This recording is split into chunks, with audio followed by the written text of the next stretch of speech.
ഈശോ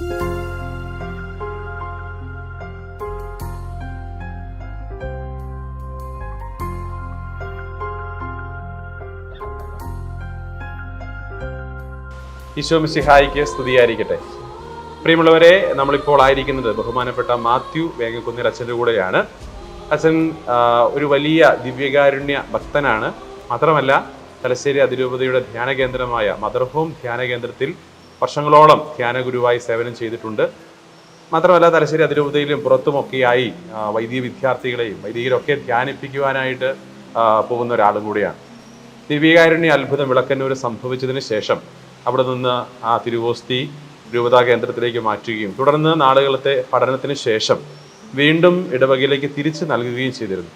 തിരിച്ചു നൽകിയതിന് ശേഷം അച്ഛൻ അവിടെ വികാരിയായിട്ട് സേവനം ചെയ്തിട്ടുണ്ട്. ആ ദിവ്യകാരുണ്യ തിരുമുഖം, ഈശോയുടെ തിരുമുഖം പതിഞ്ഞ ദിവ്യകാരുണ്യം ആ ദേവാലയത്തിൽ സ്ഥാപിക്കപ്പെട്ടതിന് ശേഷം അച്ഛൻ അവിടെ വികാരിയായിട്ട് സേവനം ചെയ്തിട്ടുണ്ട്. ആ സമയങ്ങളിൽ ഒത്തിരിയേറെ കാര്യങ്ങൾ അച്ഛനവിടെ ചെയ്യുകയുണ്ടായി. മാത്രമല്ല, ദിവ്യകാരുണ്യ ഭക്തി വളർത്തുന്ന തരത്തിലുള്ള പല പ്രവൃത്തികളിലും ഇടവകളിൽ മാത്രമല്ല പലയിടങ്ങളിലും ചെയ്യുന്ന ഒരു വ്യക്തിയാണ് ബഹുമാനപ്പെട്ട മാത്യു അച്ഛൻ.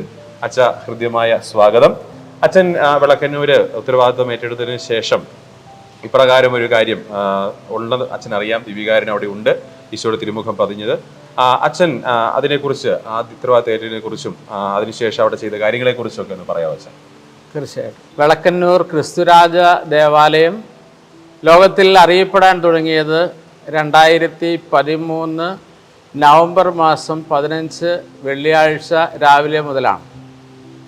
അന്ന് ലോകം അറിയപ്പെടാനുള്ള കാരണം, അന്ന് പരിശുദ്ധ കുർബാന രാവിലെ പ്രഭാത ബലി അർപ്പിക്കുന്ന സമയത്ത് റൂഹാക്ഷണ പ്രാർത്ഥന കഴിയുമ്പോൾ അർപ്പിക്കുന്ന തിരുവോസ്തിയിൽ ആദ്യം ഒരു കറുത്ത പാട് ബലിയർപ്പിച്ചുകൊണ്ടിരുന്ന ബഹുമാനപ്പെട്ട തോമസ് പതിക്കലച്ചൻ കാണുകയും അല്പസമയം കഴിയുമ്പോഴേക്കും തിരുവോസ്തിയിൽ അത് പടരുകയും അവിടെ ഈശോയുടെ തിരുമുഖം തെളിഞ്ഞ് വരികയും ചെയ്തു.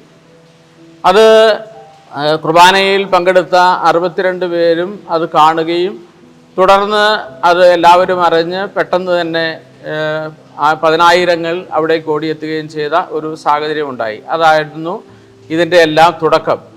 ഈ അത്ഭുതം നടന്നത് 2013 നവംബർ 15 വെള്ളിയാഴ്ചയാണെങ്കിൽ 2 ദിവസങ്ങൾക്ക് ശേഷം ഞായറാഴ്ച 17-ാം തീയതി അതിരൂപതാധ്യക്ഷ നിർദ്ദേശപ്രകാരം ഉപരിപഠനത്തിനും നിരീക്ഷണത്തിനും വേണ്ടി തലശ്ശേരിയിലേക്ക് കൊണ്ടുപോയി.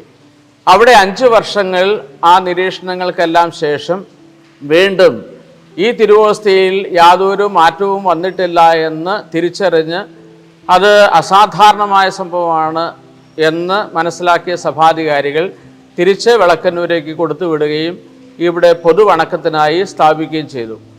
2018 സെപ്റ്റംബർ മാസം 21-ാം തീയതി അന്ന് വിളക്കന്നൂർ ഇടവകയുടെ ബഹുമാനപ്പെട്ട വികാരിയായ ജേക്കബ് കുറ്റിക്കാട്ടുന്നേലച്ചൻ്റെ നേതൃത്വത്തിൽ ഇടവക സമൂഹവും അതുപോലെ അയൽ പ്രദേശത്തുള്ള വിശ്വാസികളും ചേർന്ന് വളരെ ആഘോഷമായി ഈ തിരുശേഷിപ്പ് വിളക്കന്നൂർ കൊണ്ടുവരികയും അത് അവിടെ പ്രതിഷ്ഠിക്കുകയും തുടർന്നുള്ള നാളുകളിൽ ധാരാളം ആളുകൾ ഈ തിരുശേഷിപ്പിൻ്റെ അടുക്കൽ വന്ന് പ്രാർത്ഥിക്കുവാൻ വേണ്ടി അവിടെ വരികയും ചെയ്തിരുന്ന ഒരു കാലഘട്ടത്തിലാണ് 2019 മെയ് മാസം ഞാൻ അവിടെ വരാനായിട്ട് ഇടയായത്.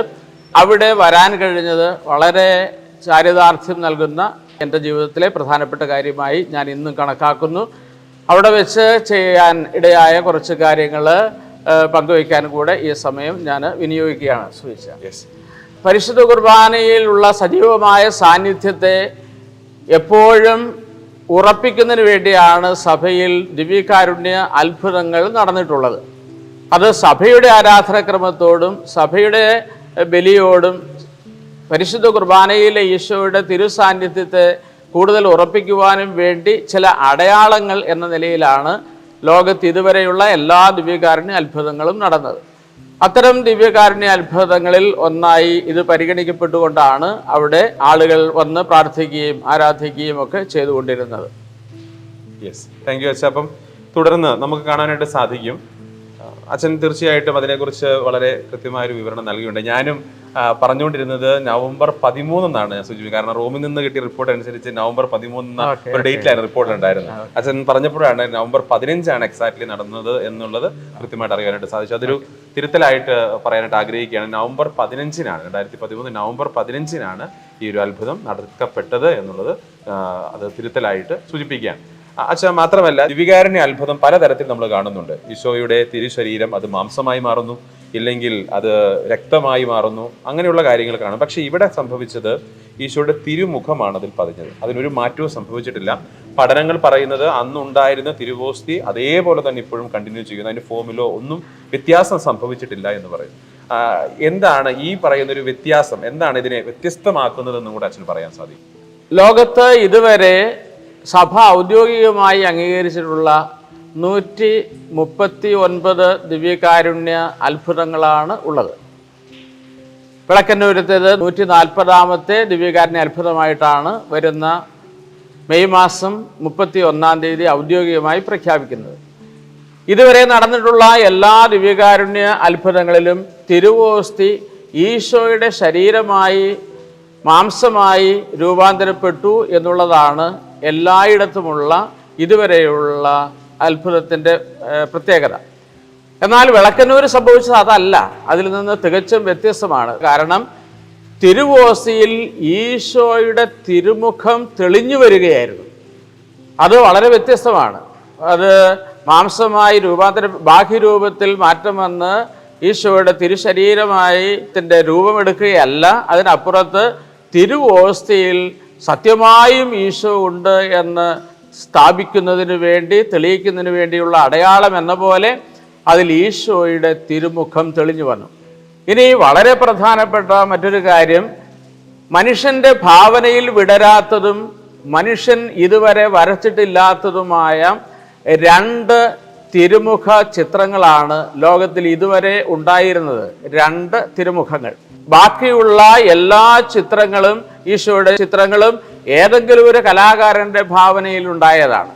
അതിൽ നിന്ന് വ്യത്യസ്തമായി മനുഷ്യഭാവനയിൽ വിടരാത്തതും മനുഷ്യൻ വരയ്ക്കാത്തതുമായ 2 ചിത്രങ്ങളിൽ ഒന്നാമത്തത് ഈശോയുടെ കാൽവരിയിലേക്കുള്ള പീഡാസഹന വഴികളിൽ, കുരിശിൻ്റെ വഴിയിൽ ഭക്തയായ വേറോനിക്ക ഈശോയുടെ തിരുമുഖം തൻ്റെ കയ്യിലിരുന്ന തൂവാല കൊണ്ട് തുടച്ചപ്പോൾ ആ തൂവാലയിൽ ഈശോ പതിപ്പിച്ചു കൊടുത്ത ഈശോയുടെ തിരുമുഖമാണ്. വേറോനിക്കായിക്ക് ഈശോയുള്ള അഗാധമായ സ്നേഹം പ്രകടിപ്പിക്കാൻ വേണ്ടി തൻ്റെ തൂവാലയെടുത്ത് ക്രിസ്തുവിൻ്റെ രക്തം പുരണ്ട തിരുമുഖം തുടച്ചപ്പോൾ ആ തിരുമുഖത്തിൻ്റെ ഛായ ഈശോ വേറോനിക്കായുടെ കയ്യിലെ തുവാലയിൽ പതിപ്പിച്ചു കൊടുത്ത മഹാസംഭവം ഉണ്ടാകുന്നത് ഈശോ കാൽവരിയിലേക്ക് കുരിശും ചുമന്നുകൊണ്ടുള്ള യാത്രാവേളയിലാണ്. ഇതാണ് ലോക ചരിത്രത്തിൽ ആദ്യമായി ഈശോയുടെ തിരുമുഖം വേറോനിക്കായുടെ കയ്യിലെ തുവാലയിൽ ലഭിച്ച തിരുമുഖത്തിൻ്റെ ചിത്രമാണ്. രണ്ടാമത്തത് ഈശോയുടെ മരണത്തിന് ശേഷം മൃതശരീരം കല്ലറയിൽ അടക്കിയപ്പോൾ ആ മൃതശരീരത്തെ പൊതിയാൻ ഉപയോഗിച്ച തിരുക്കച്ചയിൽ ഉത്ഥാന സമയത്ത് അതിൽ പതിഞ്ഞ മറ്റൊരു തിരുമുഖമാണ്. ഈശോയുടെ തിരുക്കച്ചയിൽ പതിഞ്ഞ തിരുമുഖമാണ് രണ്ടാമത്തെ തിരുമുഖം. അപ്പൊ അങ്ങനെ 2 തിരുമുഖങ്ങൾ മാത്രമേ മനുഷ്യൻ വരയ്ക്കാത്തതായി ദൈവത്തിൻ്റെ പ്രത്യേകമായ ഇടപെടൽ കൊണ്ട് ഇതുവരെ ഉണ്ടായിരുന്നുള്ളൂ.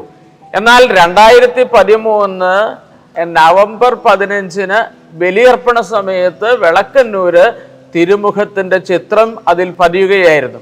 എന്ന് പറഞ്ഞാൽ തിരുമുഖത്തിൻ്റെ വളരെ പ്രധാനപ്പെട്ട ഒരു ചിത്രമായി ഇത് ലോകം മുഴുവൻ അറിയുകയും യഥാർത്ഥത്തിൽ ഈശോ എങ്ങനെയായിരുന്നു, ഈശോയുടെ രൂപം എന്തായിരുന്നു എന്ന് മനസ്സിലാക്കാൻ ആധുനിക കാലഘട്ടത്തിൽ ഏറ്റവും സഹായകമായ ശ്രദ്ധേയമായ ഒരു രൂപമായി അത് മാറുകയാണ്.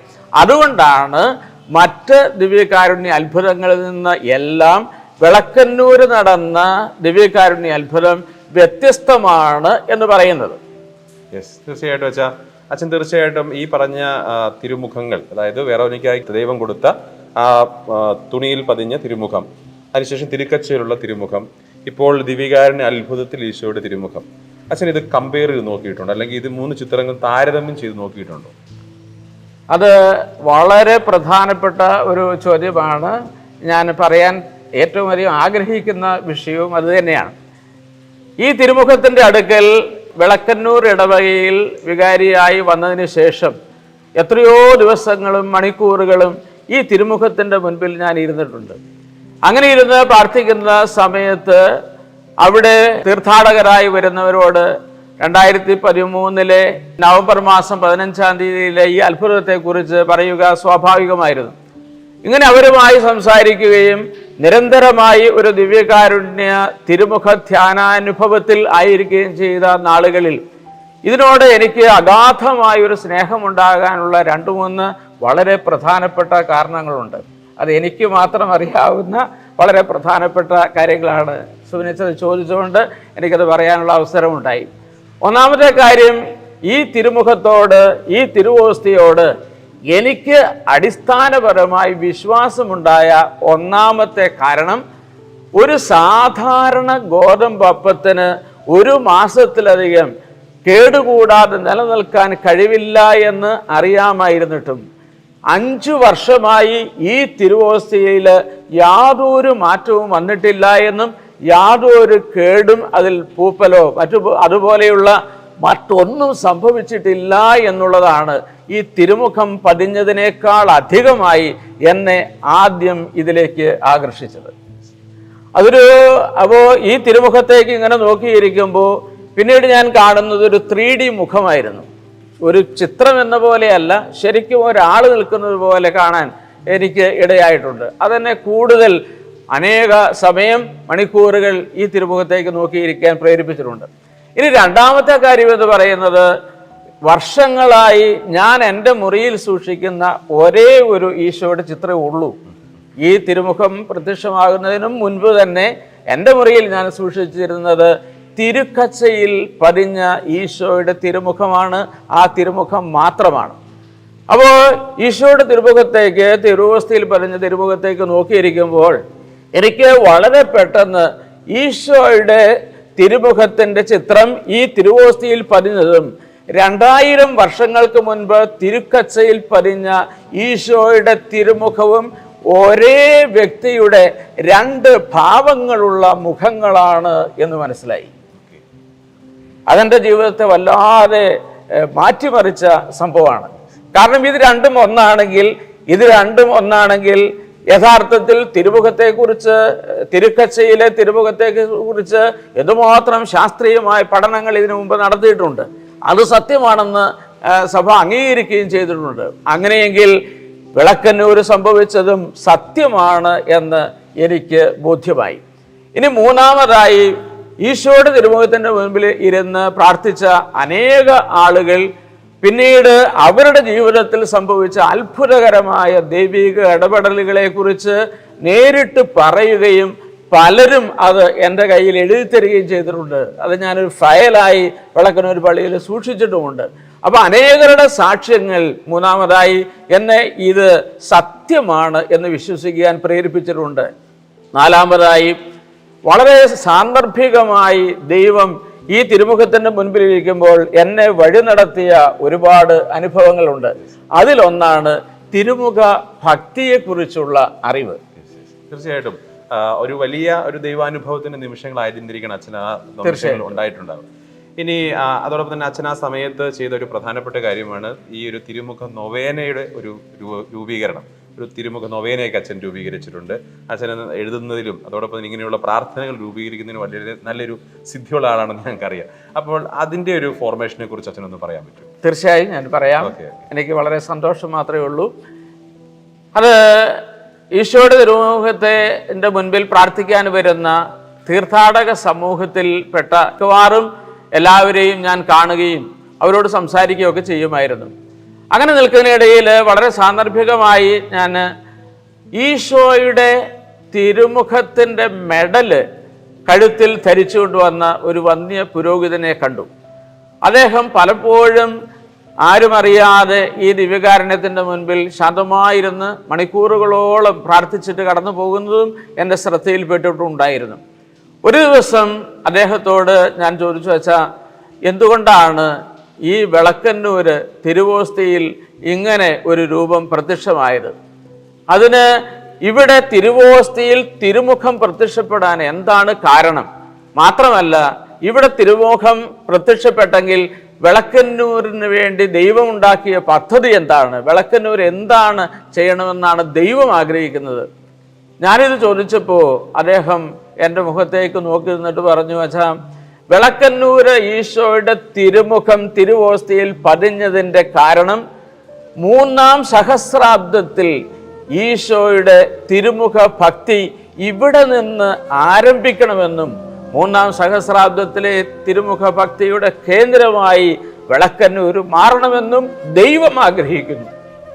അത് എൻ്റെ കണ്ണു തുറന്ന ഒരു വലിയ സംഭവമായിരുന്നു. അതുവരെ എന്തിനു വേണ്ടിയാണ് ഈ തിരുമുഖം ഇവിടെ പ്രത്യക്ഷപ്പെട്ടതെന്ന് ആർക്കും ഒന്നിന് അതേക്കുറിച്ച് പറയാൻ അറിയുണ്ടായിരുന്നില്ല. പക്ഷേ ആ മനുഷ്യൻ എന്നോട് അപ്രകാരം പറഞ്ഞു. പിന്നീട് അദ്ദേഹവുമായി ഞാൻ മണിക്കൂറുകൾ സംസാരിച്ചിട്ടുണ്ട്. കഴിഞ്ഞ കൊറോണ കാലത്ത് മരിച്ചുപോയ ആ വന്യ പുരോഹിതൻ എന്നോട് ഇപ്രകാരം, 3-ാം സഹസ്രാബ്ദത്തിൽ ലോകത്തിൽ തിരുമുഖ ഭക്തിയുടെ കേന്ദ്രമായി, അതിൻ്റെ പ്രചാരക സ്ഥലമായി, തീർത്ഥാടന കേന്ദ്രമായി ഇത് മാറണം എന്ന് പറഞ്ഞത് വ്യക്തിപരമായി എൻ്റെ ജീവിതത്തിലും എൻ്റെ ജനത്തിനും ഒരു പുതിയ ദിശാബോധം നൽകി. അതിനുവേണ്ടി പിന്നീടുള്ള കാലം ഞാൻ ചെയ്ത ഏറ്റവും പ്രധാനപ്പെട്ട കാര്യം, 60 വർഷമായി തിരുമുഖ ഭക്തി എന്ന വാക്ക് ഞാൻ കേട്ടിട്ടില്ല. ഈശോയുടെ തിരുഹൃദയ ഭക്തി ഞാൻ കേട്ടിട്ടുണ്ട്, പക്ഷേ ഈശോയുടെ തിരുമുഖ ഭക്തി എന്നൊരു പ്രാർത്ഥനാ ശൈലി ഞാൻ കേട്ടിട്ടില്ല. അത് ആ കാലഘട്ടത്തിൽ ഞാൻ ആ അച്ഛനോട് വീണ്ടും ചോദിച്ചു, വെച്ചാൽ ഈ തിരുമുഖ ഭക്തിയെക്കുറിച്ച് എവിടെ നിന്നാണ് പഠിക്കാൻ പറ്റുക, അറിയാൻ പറ്റുക? അപ്പോഴാണ് മനസ്സിലാകുന്നത്, മാനന്തവാടിയിൽ ഒരു കുരിശുപള്ളിയിൽ ഈശോയുടെ ഒരു തിരുമുഖത്തിൻ്റെ നൊവേന, വളരെ ചെറിയ ഒരു നൊവേന, അത് മാനന്തവാടി രൂപത പ്രസിദ്ധീകരിച്ച ഒരു ചെറിയ പുസ്തകമുണ്ട് എന്നറിഞ്ഞു. അത് കേട്ട ഉടനെ തന്നെ ആളുവിട്ട് ഞാൻ ആ പുസ്തകം സംഘടിപ്പിച്ച് അത് പഠിക്കാനും, പിന്നെ തുടർന്ന് നെറ്റിലൊക്കെ തപ്പി എങ്ങനെയാണ് ഈ തിരുമുഖ ഭക്തിയെക്കുറിച്ചുള്ള കൂടുതൽ അറിവുകൾ ഉണ്ടാക്കാൻ സാധിക്കുക എന്ന് തീവ്രമായി ആഗ്രഹിക്കുകയും തിരുമുഖ ഭക്തിയെക്കുറിച്ച് പഠിക്കാൻ ഇടയാവുകയും ചെയ്തു. അത് എൻ്റെ വ്യക്തിപരമായ ജീവിതത്തിൽ ഉണ്ടാക്കിയ മാറ്റം വളരെ വ്യത്യസ്തമാണ്. വലിയ ആത്മീയ അനുഭവങ്ങളിലേക്ക് ദൈവം നയിക്കുന്ന ഒത്തിരി വഴികളിലൂടെ അത് എന്നെ കൊണ്ടുപോയിട്ടുമുണ്ട്. അത് സാന്ദർഭികമായി ഞാൻ സൂചിപ്പിച്ചെന്ന് മാത്രം. ഈ തിരുമുഖ നൊവേന എഴുതാനുള്ള ഒരു പ്രത്യേകമായ സാഹചര്യമുണ്ട്. ആ സാഹചര്യം എന്ന് പറയുന്നത്, ഈ തിരുമുഖ നൊവേന ഇവിടെ കൊണ്ടുവന്നതിന് ശേഷം അത് 2019 നവംബർ മാസത്തിൽ ഈശോയുടെ തിരുമുഖ പ്രത്യക്ഷീകരണത്തിൻ്റെ 7-ാം വാർഷികം വിളക്കന്നൂർ നടത്തുമ്പോൾ അഭിമന്യ ജോസഫ് പാംപ്ലാനി പിതാവാണ് ആദ്യമായി വിളക്കന്നൂര് ഒരു തിരുമുഖ നൊവേന ചൊല്ലിയത്. ആ തിരുമുഖ നൊവേന ചൊല്ലിയതിന് ശേഷം ആ ദിവസങ്ങളിൽ വലിയ ആൾക്കൂട്ടങ്ങൾ 9 ദിവസം നീണ്ടു നിൽക്കുന്ന തിരുമുഖ പ്രത്യക്ഷീകരണത്തിൻ്റെ വാർഷികം ആഘോഷപൂർവ്വമായി നടത്തിയപ്പോൾ ബഹുമാനപ്പെട്ട അഭിമന്യ ലോറൻസ് മുക്കുഴി പിതാവ്, അഭിമന്യ റമീജൂസ് ഇഞ്ചനാനിൽ പിതാവ് തുടങ്ങിയിട്ടുള്ള അഭിമന്യ പിതാക്കന്മാരുടെ സാന്നിധ്യം ഇതൊരു വലിയ സംഭവമാക്കി മാറ്റിയിരുന്നു. അപ്പോൾ 1-ാം ദിവസം അഭിമന്യ പാംപ്ലാനി പിതാവ് ഈ നൊവേന ചൊല്ലിയിട്ട് ഇറങ്ങി വരുമ്പോൾ എന്നോട് സ്നേഹത്തോടെ പറഞ്ഞു, വേറൊരെണ്ണം എഴുതാവോ? അപ്പോൾ അതിനു മുൻപ് ഒരു 3 നൊവേന ഈ ഉള്ളവൻ എഴുതിയിട്ടുണ്ട്. ആ ഒരു പശ്ചാത്തലത്തിൽ ഞാൻ എഴുതാം എന്ന് പറയുകയും ചെയ്തു. പക്ഷേ പിന്നീടുള്ള കാലം കൊറോണയുടെ കാലമായി, അതുപോലെ തന്നെ തിരുശേഷിപ്പ് തിരിച്ചു കൊണ്ടുപോകാൻ ഉള്ള സാഹചര്യമുണ്ടായി. ആ ഒരു കാലഘട്ടത്തിൽ പിന്നെ ഞാനത് അങ്ങനെ തൽക്കാലത്തേക്ക് അവിടെ മാറ്റി വെച്ചിരിക്കുകയായിരുന്നു. ആ ഒരു കാലത്ത് 2021 നവംബർ മാസം 30-ാം തീയതി സാന്ദർഭികമായി ബഹുമാനപ്പെട്ട സേവർ ഖാൻ വട്ടായിലച്ചൻ വിളക്കന്നൂര് വന്നു. അദ്ദേഹത്തിൻ്റെ സെമിനാരിയിലെ പ്രദേശം ആ കൂട്ടത്തിലുണ്ടായിരുന്നു. മണിക്കൂറുകൾ അദ്ദേഹവും അവിടെ ഇരുന്ന് പ്രാർത്ഥിച്ചു. ഞാൻ അവിടുത്തെ നടന്ന സംഭവങ്ങളെക്കുറിച്ചൊക്കെ സംസാരിച്ചു. അത് കഴിഞ്ഞ് പോകാൻ നേരത്ത് വട്ടായച്ചൻ എന്നോട് പറഞ്ഞു, വളരെ പ്രധാനപ്പെട്ട ഏതോ ഒരു കാര്യം ഉടനെ ഞാൻ ചെയ്യാൻ ദൈവം ആഗ്രഹിക്കുന്നു എന്ന് പറഞ്ഞു. അപ്പോൾ ഞാൻ ചോദിച്ചു, എന്താണ്? അപ്പോൾ എന്താണെന്ന് പറഞ്ഞില്ല, അച്ഛന് വെളിപ്പെടുത്തി തരും എന്ന് പറഞ്ഞു. അത് അപ്പോഴാണ് പാംപ്ലാനി പിതാവ് പറഞ്ഞത്, ഞാൻ ഇതുവരെ ചെയ്തില്ലല്ലോ എന്ന് ഓർക്കുകയും പെട്ടെന്ന് ഞാൻ അതിനായിട്ട് തയ്യാറാവുകയും ചെയ്തു. അപ്പോൾ ഒരു നൊവേന എഴുതുക എന്ന് പറഞ്ഞാൽ അതേക്കുറിച്ച് വളരെ കാര്യമായി പഠനം നടത്താതെ നമുക്ക് മുന്നോട്ട് കൊണ്ടുപോകാനാവില്ല. അതുകൊണ്ട് അന്ന് വരെയുള്ള എൻ്റെ അറിവ് അനുസരിച്ച് 20-ാം നൂറ്റാണ്ടിൽ സിസ്റ്റർ മരിയ പിയറീന എന്ന ഒരു മിസ്റ്റിക്കിനെ ദൈവം തിരുമുഖ ഭക്തിയുടെ പ്രചാരകയാക്കി ഉയർത്തിയിട്ടുണ്ടായിരുന്നു. വാഴ്ത്തപ്പെട്ടവരുടെ തലത്തിലേക്ക് 2010 ഉയർത്തപ്പെട്ട ആളാണ്. മിസ്റ്റിക്കിന് ലഭിച്ചിട്ടുള്ള ദിവ്യകാരുണ്യ തിരുമുഖ ഭക്തിയിൽ ഈശോ നൽകുന്ന 8 വാഗ്ദാനങ്ങളെ കുറിച്ച് പറയുന്നുണ്ട്. 8 വാഗ്ദാനങ്ങൾ. അപ്പോൾ ഈ 8 വാഗ്ദാനങ്ങളെ 8 കാറോസുസയാക്കി മാറ്റാം എന്ന പ്രതീക്ഷയിലാണ് ഞാൻ ഈ നൊവേന എഴുതാൻ വേണ്ടി പള്ളിയിൽ തിരുമുഖത്തിൻ്റെ മുമ്പിൽ വന്നിരിക്കുന്നത്.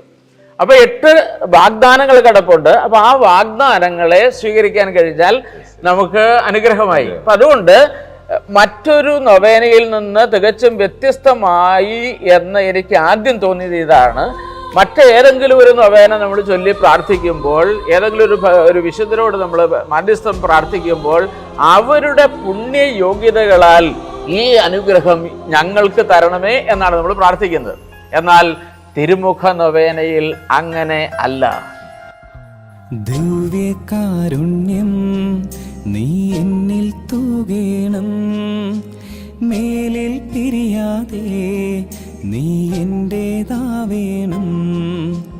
എന്നിൽ സ്നേഹമായി എന്നുയിരിൽ നാളമായി